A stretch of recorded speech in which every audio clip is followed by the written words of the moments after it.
As we all worked together, we came up with a very exciting program that we had last September 15th. We had Jamil Jordan, who is a very well-known African-American genealogist, as a speaker. Syl Wilford gave a talk. Jim Jones was involved. I was involved. We had a great turnout. About 75 people came. So we knew we were on to something. And then the next thought was, where do we go from here? So I think Jim should speak to that. What we found out is that throughout the country, there are a number of organizations like the ones we're thinking about, a number of organizations that are part of the Afro-American Historical and Genealogical Group. Actually, it turns out that there's almost 30 of them around the country, 30 chapters around the country. And so we're now looking and doing some research on that group to determine whether or not it's something we would want to be a part of. It could end up being the only such group in the state of Delaware if this goes forward. But the point of the matter is that the important thing is that African Americans need to understand their history, need to be more involved with it, needs to be written correctly. As we know, there are some things out there that don't quite represent what actually happened during those days, particularly just before and after the Civil War. So it's quite important we get that history down and get it correct as it should be done. I am very fortunate. Brian Gumbel said I was a very fortunate person because I was able to trace my roots just by picking up a book. This one, Ghoultown, a very remarkable settlement of ancient date, was written in 1913. As I indicated, my grandmother did some of the sketches in this book. That was done by William and Theophilus Stewart. They were two brothers. From Ghoultown, which is just outside of Bridgeton, just east of Bridgeton on Route 49. And place still exists too, actually. This book was done by my aunt and one of our cousins, my aunt here and Condra Williams. Condra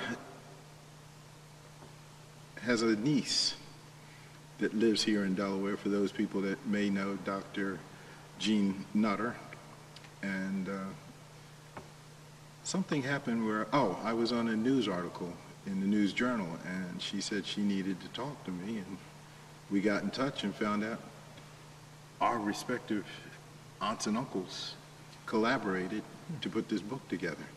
But getting more information, and there are limitations as to how far it can go. I'm able to go back beyond the Civil War, which most African Americans can't, but I still have limitations because I don't know what boat my ancestors came over on.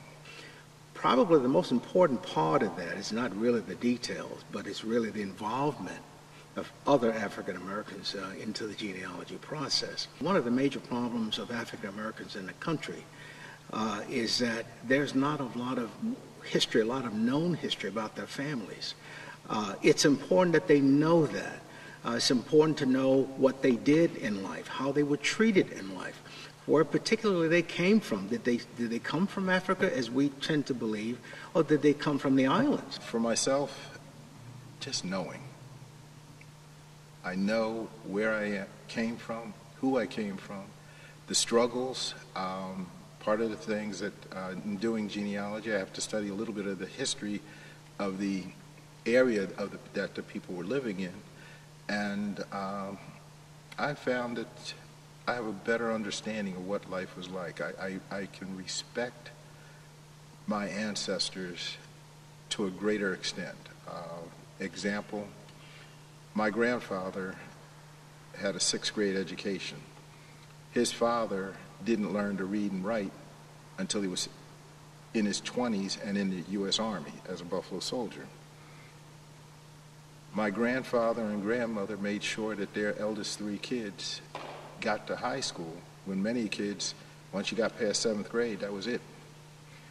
And they made sure that their children went to high school. My father ended up graduating 2 years ahead of his older brother, and they had to pay for a taxi cab to take their kids to high school in Salisbury, Maryland, because the school buses would not pick up the African American kids and take them to school. Ultimately, my father's younger brother and my grandfather got together and bought a school bus.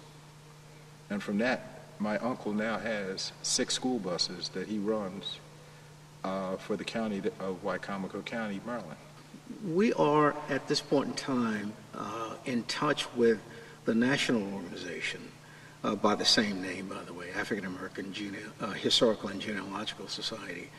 And they are sending a representative here to Delaware March 9th. And that person is coming to talk to primarily a group of African Americans about what needs to be done, how to set up the organization, what the details are, how to structure it, and share with them the processes that have been used all around the country in order to do the same thing that needs to be done in Delaware. So we're at that point. We're about 2 weeks away now from having that, well, about 3 weeks away from having that session. There's another session that's going to be on March 2nd, and that one's at the Delaware Archives. That one is not about the African American group, but our feeling is that we should be there. Some representatives of our local group should be there so that we can share with the rest of the people, rest of the organizations doing genealogy in the state of Delaware, that this is coming. And we need their help. We need their help. We need their physical help, need their support, need their financial support. But we'll get there. The idea being that it's time that this kind of work is done in the state of Delaware.